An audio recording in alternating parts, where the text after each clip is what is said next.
नहमदुहु व नुसल्ली अला रसूलिहिल करीम अम्मा बाद फ़ाउज़ु बिल्लाहि मिनश शैतानिर रजीम बिस्मिल्लाहिर रहमानिर रहीम रब्बि इश्रह ली सदरी व यस्सिर ली अमरी वहलुल उक़दतम मिन लिसानी यफ़क़हू क़ौली। बजलाल तू के दरे दिल दिगर आरज़ू नदारद बजज़ी दुआ के बख्शी बकबूतराओं का भी। ये सेशन जिसमें आप 10-12 मिनट मैं कोशिश करूँगा इससे ज़्यादा टाइम ना लूँ आपका, लेकिन इस 10-12 मिनट में मुझे आपकी सीरियसनेस, आपकी सोच और आपकी इमेजिनेशन यहीं पर हाज़िर चाहिए, क्योंकि जिस मौजू पर मैं बात करने जा रहा हूँ ये मौजू मेरे लिए बड़ा सेंसिटिव है और यहाँ पर बैठे हुए बहुत सारे लोगों के लिए वो बहुत सेंसिटिव मौजू है और जिसके साथ बड़ी जज्बाती वाबस्तगी है। जब भी मैं उस पर बात करता हूँ तो बात करना मुश्किल हो जाता है। इकबाल कहते थे कि बजलाल तू के दरे दिल दिगर आरज़ू नदारद, ऐ अल्लाह ताला मुझे तेरे जलाल की कसम है, बजज़ी दुआ के बख्शी इस दिल में इस बात के सिवा कोई आरजू नहीं, दुआ के सिवा कोई आरजू नहीं है, बकबूतरों का भी, इन कबूतरों की ज़िंदगी बसर करने वालों में वो काबी रूह पैदा कर दे। ये इकबाल वो जो लीनियर कॉन्टेक्ट कैलेंडर है वो भी जहन में रखेंगे। इकबाल 38 में उनकी वफ़ात हो गई है, इसका मतलब है इकबाल ने उससे पहले ये बात कही है। जब इकबाल की वफ़ात हुई तो उससे पहले इकबाल ये बात कर चुके थे। इकबाल मुस्लिम लीग के एक बड़े सरकर्दा रहनुमा थे और वो मुस्लिम लीग जब 1905 से लेकर 1936-37 के इलेक्शन तक बड़ी शदीद किस्म की, जैसे कहते हैं ना इलेक्शन में वो ज़मानतें ज़ब्त हो जाना, मुस्लिम लीग के लोगों की ज़मानतें ज़ब्त हो जाती हैं इलेक्शन में।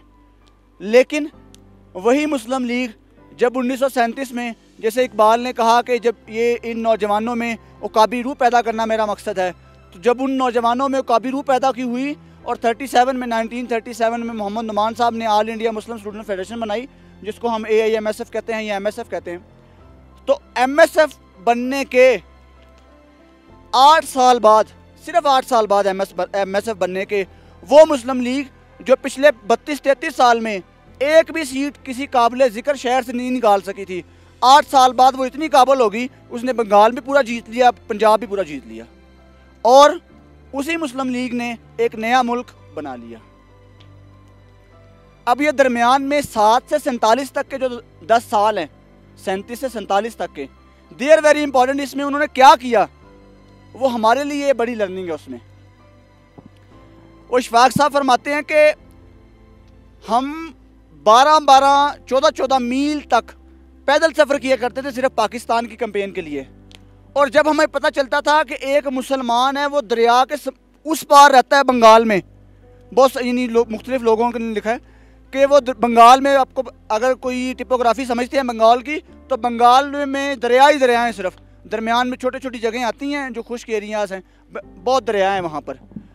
तो कहते हैं हमें पता चलता कि दरिया के उस पार कोई एक मुसलमान रहता है और वो मुस्लिम लीग में आ सकता है। तो हम क्या करते हैं कि हमारे पास कश्ती के पैसे ना होते, हमारे पास वहाँ पहुँचने का कोई तरीका ना होता, उसके बावजूद हम तैर कर दरिया क्रॉस करते और हम उसके पास जाते, उसको समझाते कि यार तुम पाकिस्तान का हिस्सा बनो, तुम मुसलमान हो, तुम मुसलमान हो तो मुस्लिम लीग में आओ। और फिर इसके बाद यानी ऐसी मिसालें मिलती हैं कि पूरी रात लड़के और लड़कियां इकट्ठे बैठकर काम करते थे, लेकिन वहाँ पर किसी भी एक गैर अखलाकी सरगर्मी का शुबा तक ना होता था। और अल्हम्दुलिल्लाह मैं समझता हूँ कि उसी का शायबा पॉजिटिव पाकिस्तान में रेप्लिकेट हुआ है कि जहाँ पर हमें मतलब पॉजिटिव पाकिस्तान को बने 12 साल हो गए हैं, 12 साल में we haven't face a single serious case जिसमें लड़के और लड़कियों को मसला आया है वो सामने। अल्हम्दुलिल्लाह हम समझते हैं कि ये पॉजिटिव पाकिस्तान का जो काम है वो उसकी बरकत है। 1940 में करारदाद पाकिस्तान पास हुई। करारदाद पाकिस्तान पास होने में, उसके पूरे इंतजामात करने में, जलसे के लोगों को लाने में MSF ने बहुत बड़ा रोल प्ले किया। और MSF ने सिर्फ आम आवाम को जगाने के लिए काम नहीं किया, बल्कि उन्होंने मुख्तलिफ़ किस्म के मैगजीन्स निकाले, मुख्तलिफ रसाले, अपना अखबार निकाला, जिसके ज़रिए से वो प्रोपोगेट करते थे कि पाकिस्तान क्यों बनना चाहिए। अभी मेरे और आपके लिए यहाँ बैठकर ये बात सुनना ये बड़ा आसान है कि वो उन लोगों ने कैसे मेहनत की या वो ये बात क्यों करते थे कि पाकिस्तान क्यों बनना चाहिए। ये असल में ऐसे ही है कि जिस तरह अभी आप कैंपों में रह रहे हैं और आपको अपने घर की याद शिद्दत से सता रही है और आप चाहते हैं कि रातों दिन ना चढ़े और मैं घर चला जाऊं, वहां जाकर आराम करूं, अपनी नींद पूरी करूं, अपनी थकावट उतारूं, तो उन लोगों के दिलों में ऐसी ही तड़प थी, बल्कि इससे ज़्यादा तड़प थी, एक ऐसे मुल्क के लिए जहां पर वो अपने रिलीजन को प्रैक्टिस कर सकेंगे, अपनी सोशल नॉर्म्स को प्रैक्टिस कर सकेंगे, अपने बच्चों का जिनका फ्यूचर सिक्योर होगा, अपनी आने वाली अगली नस्लों की सही तरह से परवरिश कर सकेंगे। तो इसके लिए उन्होंने एक मुल्क बनाने का सोचा। और जब वो मुल्क बन रहा था, हमने पिछले दिनों में, फैसलाबाद में हमारा घर है, आप भी सब जानते हैं, जब जिस एरिया में है तो वहाँ पे गलियाँ छोटी हैं। हमने सोचा कि यार हम ना घर चेंज कर लें अपना, और हमने ये सत्यना रोड पे फैसलाबाद में है, वहाँ पर एक जगह देखी, वहाँ पर बात तकरीबन हो गई हमारी कि हम वो नया घर ले लें। और वो हमने बखुशी खुशी, मैं और मेरे मुझसे बड़े भाई, हम घर आए, वापस आए और हमने आगे अम्मी को बताया कि अम्मी हो ना सी फलां कलोनी जगह ले ली है, 5 मंजिला घर है, बड़ा अच्छा बनया हुआ है, डबल स्टोरी, तो असी उत्थे शिफ्ट हो रहे हैं। तो अम्मी ने कहा इस घर से मेरी लाश जाएगी। क्यों? इस घर में मैं ब्याह की आई थी, ये घर में, इस घर में मैंने तुम लोगों को बड़े होते देखा है, इस घर के पास हमारे अबाओ अजदाद की कब्रें हैं, इस घर के साथ हमारी वो यादें वाबस्ता हैं जो यानी वो मेमोरीज हैं कि मैंने तुम लोगों को बड़े होते यहाँ पर देखा है और मैंने अच्छे और बुरे हालात यहाँ पर देखे हैं। आप लोगों ने जाना है तो जाओ 100 दफ़ा, मेरी तरफ से इजाज़त है, लेकिन मैं ये घर छोड़ के कभी नहीं जा सकती। अब 1 मिनट के लिए सोचिए, तारीख की सबसे बड़ी हिजरत, 70 लाख लोग एक मुल्क से चले दूसरे मुल्क पहुंचे, जिन्हें इस बात का भी यकीन नहीं था कि वहां पहुंचेंगे कि नहीं पहुंचेंगे। उनका कोई रिश्तेदार था यहाँ पर, उनकी कोई बैंक बैलेंस, कोई उन्हें पता था कि यार यहाँ पर आएंगे तो जायदादें मिल जाएंगी। उनके पास सिर्फ एक चीज थी, सिर्फ एक चीज, वो उनका ईमान था। उन्हें लगता था वो लोग कटी हुई जुबानों, कटे हुए बाजुओं और अपने बच्चों की आधी लाशें उठाकर भी जब पाकिस्तान की ज़मीन पर सजदा करते तो कहते थे अल्हम्दुलिल्लाह हम पाकिस्तान में पहुंच गए। दर्जनों वाकयात मैं आपको सुना सकता हूं, सिर्फ एक वाकया, गुरदासपुर के मोहम्मद अली, उनका बेटा अलीगढ़ में पढ़ता था। उन्होंने, मोहम्मद अली साहब ने, यानी उनका वो कांग्रेस के सपोर्टर थे, मुसलमान थे लेकिन कांग्रेस के सपोर्टर थे। उनका बेटा जब भी वापस आता छुट्टी से घर में तो आगे कहता अब्बा जी छोड़ें कांग्रेस को, ये हिंदुओं की जमात है, आप मुस्लिम लीग में आए। वो कहता नहीं यार वहाँ पे अब्दुल कलाम आज़ाद है, वहाँ पे मौलाना हुसैन अहमद मदनी है, इतने बड़े बड़े लोग हैं, वो गैर मुस्लिमों की जमात कैसे हो सकती है? वो कहता नहीं अब्बा जी वो मुसलमानों के हकूक़ की बात नहीं करते, वो सिर्फ हिंदुओं के हकूक़ को प्रोटेक्ट करते हैं। आज़ाद हो, ऐलान हो गया कि 3 जून का प्लान आ गया कि हिंदुस्तान को आज़ाद कर दिया जाएगा और वो ये 2 मुल्क बनेंगे। जब ये ऐलान हुआ तो मोहम्मद अली का बेटा यकदम, छोटा बेटा यकदम गायब हो गया। मोहम्मद अली उसको ढूंढने के लिए निकला तो उसकी लाश एक दरख्त पर लटकी हुई मिली। घर वापस आया तो पता चला बलवाइयों ने हमला कर दिया, उसकी बेटी और बीवी की इज्जत लूटी, उसके बाद उन्हें कत्ल कर दिया है। उतनी देर में उसका बेटा वहां से वापस आया अलीगढ़ से, तो उसने पूछा भी नहीं, वो अपने घर आया, उसे पता नहीं था। घर पहुंचा है तो उस वक्त कम्युनिकेशन के इतने मीडियम फास्ट नहीं थे। घर आया, उसने कहा भाजी अम्मी किथे है, भैन किथे है, छोटा किथे है? तो वो उस वक्त सामान पैक करके बैठा हुआ था, कहता मैं सिर्फ तुम्हारा इंतजार करता, उठो पाकिस्तान चले। हमारी अपनी फैमिली में मेरे दादा अबू की 2 बहनें, एक भाई, वो आते हुए सफर में शहीद हो गए।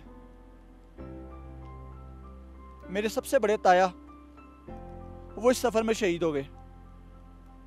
71 में मेरे अब्बू के बड़े ताया वो पान का बिजनेस करते थे, वहाँ से कराची लाते थे, तो उसमें वो उनकी डेथ होगी। हमने इस मुल्क को जब भी ये तकसीम हुआ है, इसकी बुनियादों में हमारे बड़ों का खून शामिल है।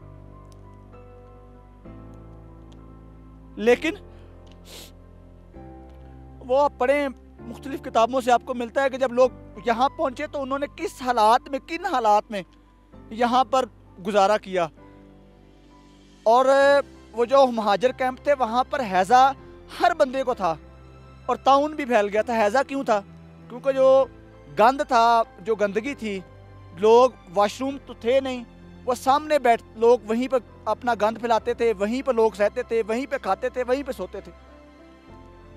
तो एक मैंने रिसर्च पेपर में पढ़ा था कि कहता इतने लोग शायद बॉर्डर क्रॉस करते हुए शहीद नहीं हुए होंगे जितने लोग महाजर कैंपों में शहीद हुए,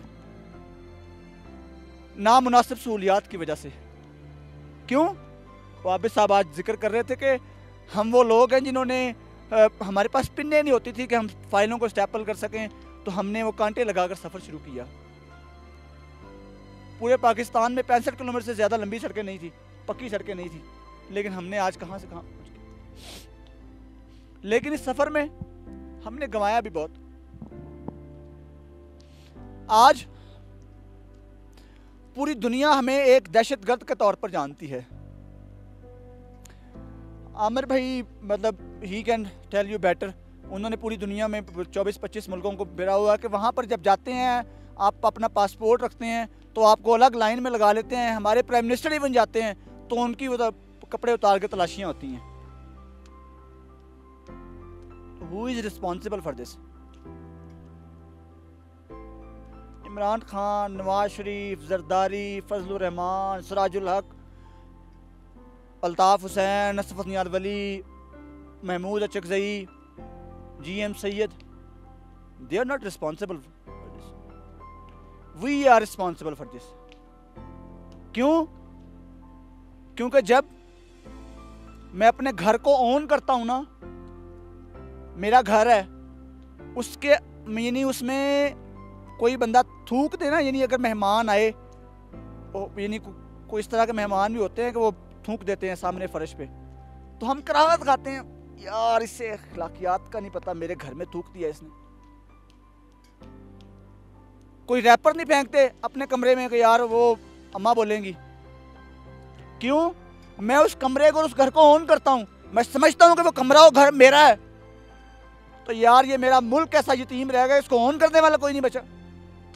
इसकी सड़कों में आप देखें तो एक तूफान बेतमीज़ी बरपा है।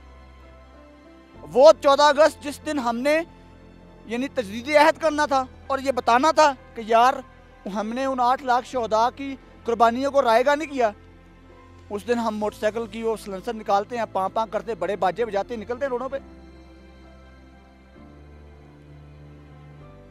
मेरे दादा अबू 2008 में फौत हुए, जब भी 14 अगस्त आती थी वो हमेशा रोते थे।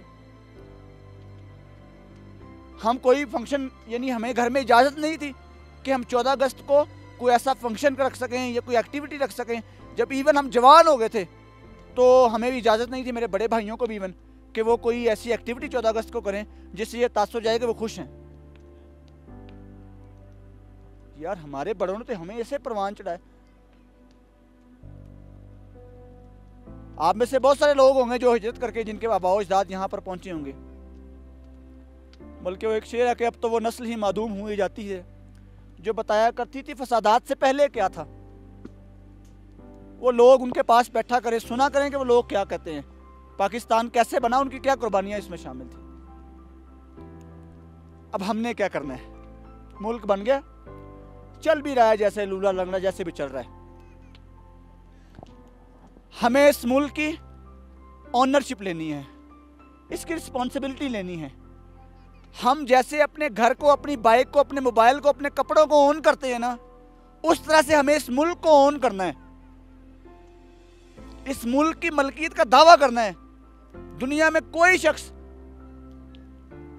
कोई हमारे ऊपर बाहर से लाकर प्राइम मिनिस्टर ना बिठा सके, कोई बाहर से लाकर कोई बंदा हमारे ऊपर ना बिठा सके। या पाकिस्तान में रहने वाला कोई माफिया पाकिस्तान को लूटता ना रहे और हम इस बात पे खामोश रहें, कुड़ते रहें सुबह दोपहर शाम की, यार मैं क्या कर लेना है। पत्थर ही मिलकर पहाड़ बनाते हैं और बूंदें मिलकर दरिया बनाती हैं। छोटे छोटे लोग जब मिलते हैं तो फिर वो एक बड़ा वो क्या हुआ था तहरीर स्क्वायर पर, लोगों ने एक यानी जो दहाइयों से बैठा हुआ जो आमिर था उसको निकाल बाहर किया। ट्यूनिस को देखें, लीबिया को देखें, लोगों के पास आज ताकत है और सबसे बड़ी ताकत मैं समझता हूँ हमारे पास सोशल मीडिया की है। हम और कुछ नहीं कर सकते ना तो कम से कम एक ट्वीट ज़रूर कर सकते हैं, एक किसी अच्छे कॉज के लिए, किसी अच्छे काम के लिए हम ट्वीट ज़रूर करें, फेसबुक पोस्ट ज़रूर कर सकते हैं। वैसे तो हम वो बहुत सारी चीज़ें लगाते रहते हैं, फीलिंग लोनली या फीलिंग वंडरफुल, इस तरह की बहुत सारी चीज़ें हम लगाते रहते हैं, लेकिन क्या हमने कभी सोशल मीडिया को एक अच्छे कॉज के लिए इस्तेमाल किया? इस पर सोचने की ज़रूरत है। पॉजिटिव पाकिस्तान एक ऐसी ही एफर्ट का नाम है कि जिसमें वो अहमद सलमान साहब कहते हैं ना कि ज़रूरतों के मुताबिक दुआ बदलते रहे, ये लोग खुद नहीं बदले, खुदा बदलते रहे। तो positive Pakistan actually is an effort कि जिसमें हम खुदा ना बदलें बल्कि अपने आप को बदलें, क्योंकि जो तब्दीली का आगाज़ है वो अपने आप से होता है। जब तक हम अपने आप को बदल लेंगे तो इस वक्त पाकिस्तान भी बेहतर हो जाएगा, क्योंकि कोई भी मुल्क कुछ नहीं होता, उसके बसने वाले लोग उसके होते हैं। मुल्क की जो पहचान है, जैसे आमिर भाई ने सुबह बताया कि ये पहाड़ नहीं जाके स्विट्जरलैंड में मुकाबला करेंगे या रिप्रेजेंट करेंगे पाकिस्तान को, हम जहाँ वहाँ जाएंगे तो बताएंगे यार हम पाकिस्तानी हैं। तो पॉजिटिव पाकिस्तान एक ऐसी ही एफर्ट है कि हम अपने हिस्से का काम करें, अपने हिस्से की शम्मा जलाएं। छोड़ दे यार दुनिया क्या कर रही है, आप क्या कर सकते हैं इस पे सोचें। आप क्या कर सकते हैं सिर्फ इस पे सोचें। दुनिया जो कर रही है उसको करने दें, अपने हिस्से की शम्मा जलाएं। और पाकिस्तान के बारे में मेरे ईमान का ये हिस्सा है कि जो वासिफ अली वासिफ ने फरमाया था कि पाकिस्तान नूर है और नूर को ज़वाल नहीं है। और हमारे बिल्कुल करीब है सूफ़ी बरकत अली रहमतुल्लाह अलैह, उन्होंने फरमाया था कि एक वक्त आने वाला है जब दुनिया की तकदीर के फ़ैसले पाकिस्तान की हाँ और ना में होंगे। वो वक्त मैं या आप ना देख सकें हमें, लेकिन उस वक्त को लाने के लिए कोशिश ज़रूर करनी है। वो हमारे बच्चे ज़रूर देखेंगे वो वक्त, उनके वो बच्चे ना देख सके उनके बच्चे ज़रूर देखेंगे। क्यों? क्योंकि ये मुल्क ला इलाहा इल्लल्लाह की बुनियाद पर बना है और इस मुल्क ने दुनिया को लीड करना है। क्योंकि दुनिया के तमाम मुल्कों के ऊपर, दुनिया के तमाम मुल्कों में सिवाय पाकिस्तान के कोई ऐसा मुल्क नहीं है जिस पे मोहम्मद रसूलुल्लाह की तख्ती लगी हो।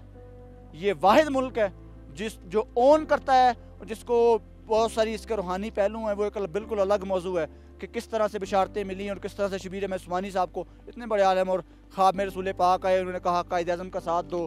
फिर उसके बाद तहरीक पाकिस्तान के बहुत सारे लोगों ने किस तरह से इसमें एफर्ट्स की और बहुत बड़े बड़े उलमा कैसे इसमें आए। फिर 65 की जंग के बड़े वाक़यात हैं। तो ये बड़े रूहानी पहलू हैं पाकिस्तान के।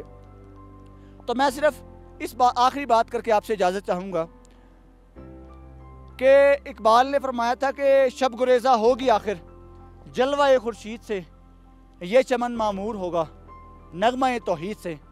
और ये इकबाल वो इकबाल है कि जो अपने बारे में कहते हैं कि मेरी नवाए परेशान को शायरी न समझ कि मैं हूँ महर में राज़े दरूने मैं खाना, कि मेरी बातें जो मैं तुम्हें आके बताता हूँ ना, ये फ़कत शायरी नहीं है, ये वो बातें हैं जो बारगाह रिसालत में, बारगाह तौहीद में होती हैं। मैं वहाँ से सुनता हूँ, तुम्हें आगे बता देता हूँ। और डॉक्टर अब्दुल माजिद दरियाबादी जिन्होंने कुरान की तफसीर लिखी, उन्होंने इकबाल के बारे में कहा कि इकबाल को फ़कत एक शायर या फ़लसफ़ी न समझा जाए, बल्कि इकबाल एक शायर के रूप में नबूवत का फरीज़ा अदा करके गया है।